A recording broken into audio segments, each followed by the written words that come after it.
Hello mga kabibig! Welcome back sa ating bagong YouTube channel. Ito ang pinakamaingay YouTuber sa balat ng YouTube. Ako si Kabibig Maglebak-lebak na ta with evidence. Nako, it's a big congratulations sa mag-amang Duterte. Panalong-panalo sa Davao City. Sa Bisaya pa, giharos nila kabibig. Nograles, magkapatid na Nograles, pinakain ng alikabok. O ano na? Yung mga pasayaw-sayaw ni Carlo Nograles, umepekto ba? May effect ba mga kabibig?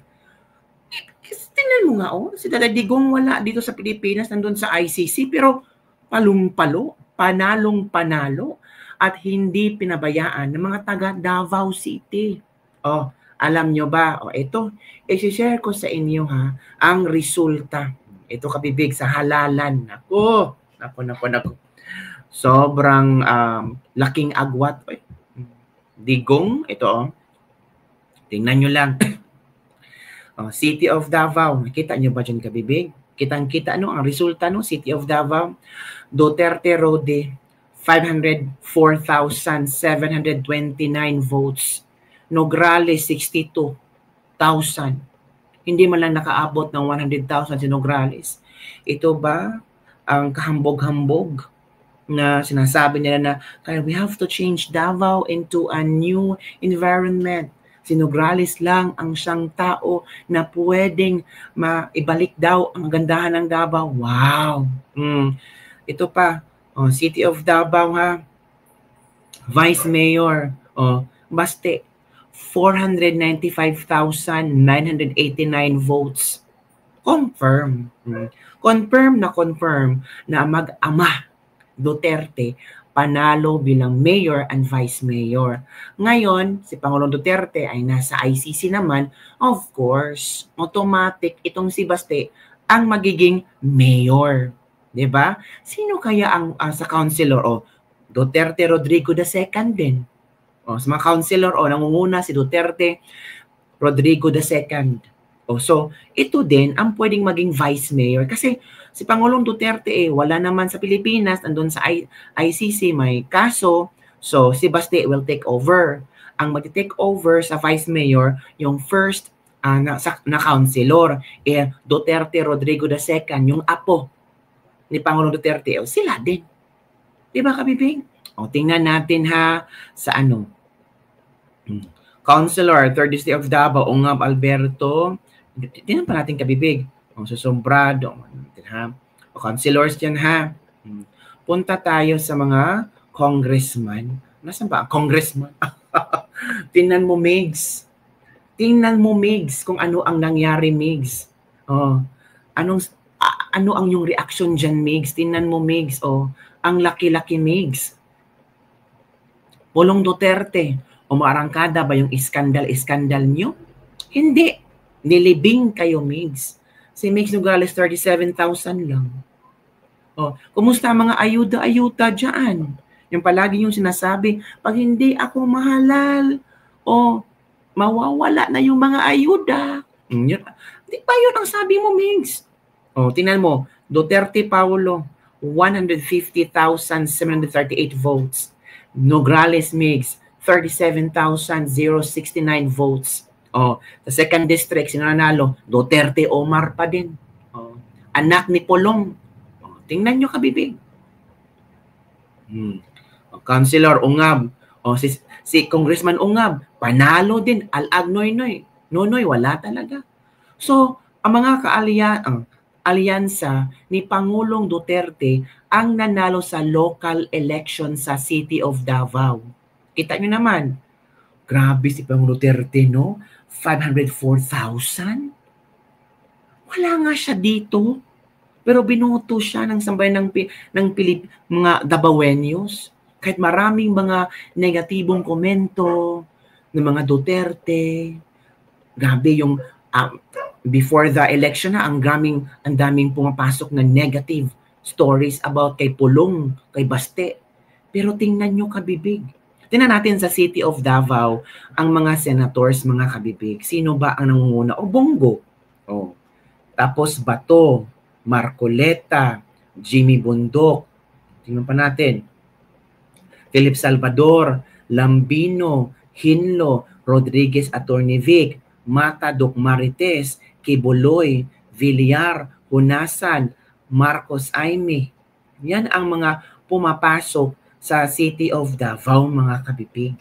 Naku, ano ang inyong reaction dito mga kabibig niya? Talagang labanan, pero dito ako na siya kay Pangulong Rodrigo Roa Duterte. Oo. Sabi ng iba, sobrang dikit nga. Paano maging dikit? Dikit na dikit na ililibing. Naramdaman nyo na ba mga Nograles ang hagupit ng Duterte bagyo? Diba? Tingnan nyo, yehe Lord, sana hindi magbago ang resulta. Ikaw Lord, mamanguna, hindi ako taga-Davao pero masaya ako sa nangyari ni Pangulong Rodrigo Duterte kahit wala dyan ay nananalo pa rin. Diba mga kabibig? So, palakpakan naman natin dyan. Grabe ang mga Duterte. Bounce back. Davao is a place for Duterte. Diba? Kita nyo naman sa votes. Hindi naman ibig sabihin gawa-gawa ito. Tingnan nyo naman. Diba? Tingnan nyo naman dyan. Duterte Rode, Nograles, ang layo. 62,000. Pero at least man lang, meron din naniniwala kay Nograles. Diba? Yung si Alag, Bernie, diba? Hinamon pa niya si Baste na magpa-drug test. Nagpa-drug test pa doon si Alag. Pero wala effect pa rin. Ang layo. 495,000 compared to 60,000. Lalo na kay Pangulong Duterte. 404,000 to 62,000. Dito tayo. Dito tayo sa congressman. Tingnan mo. Hala, 37,000 lang pala ang nag-vote kay Mix Nograles. Para kung ako si Mix Nograles, I'll be asking myself, ano bang nagawa ko? Bakit hindi nila ako iboboto? Bakit? Kasi ang dami mong pinalabas na mga negatibong komento. Yun na nga yung kabibig ha.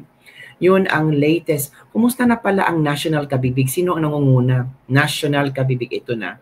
Sa National, Bongo, Aquino Bam, De La Rosa, Tulfo, Kiko Pangilinan. This is shocking ha.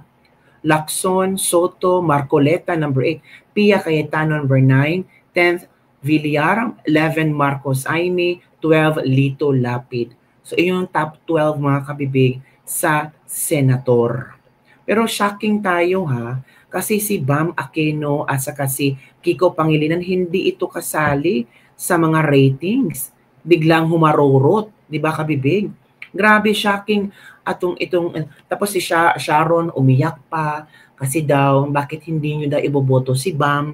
Nako, grabe ang power ng mga kakamping ngayon, di ba? So sana later on baka magbago ang mga numbers, tingnan natin. 13 na si Tulfo, Bong Revilla, 14th, Binay Abi, Busita, Jimmy Bundok, number 9. Pacquiao, number 9, 18 si Jimmy Bundok, number 19 si Manny Pacquiao, napag-iwanan. Si Ipe, number 20th. Heidi, number 2. Willie, 22nd. Vic Rodriguez, number 23rd. Lambino, mga PDP, parang ano lang. Ang nakapasok lang dito, no, sa PDP, si Bongo, si De La Rosa. Pero yung kasama sa PDP laban, sino ba? Marcoleta, Villar, sino pa? Aimee Marcos. Yung mga kasama sa alyansa. Hindi, sa PDP laban. So yun lang po mga kabibig, ang ating latest lebag-lebag for today. Ano ang iyong komentong hinggil dito? Shocking revelation ba? Na-shock ako sa senators. Kasi si Kiko, si Aquino Bam, hindi talaga pumapasok yan sa surveys. Pero sa Davao City, hindi shocking yung resulta. Alam na ng mga tao kung sino iboboto nila. Nilibing talaga ang mga Nograles. Yun ang katotohanan. Hindi natin pwedeng chika-chika. Yun So yun lang po kami bigyan ating latest lebag-lebag for the day. Don't forget to like, subscribe, and share this video. Baka bukas or maybe at the end of the day, malalaman na natin kung sino ang... I'm sure ang mga Duterte, alam na, panalo na sila. Wala nang question. Diba? bukas or baka ngayong 12 a.m., alam na natin kung sino nanalo sa mga senator. Yun lang, kabibig. Don't forget to like, subscribe, and share this video.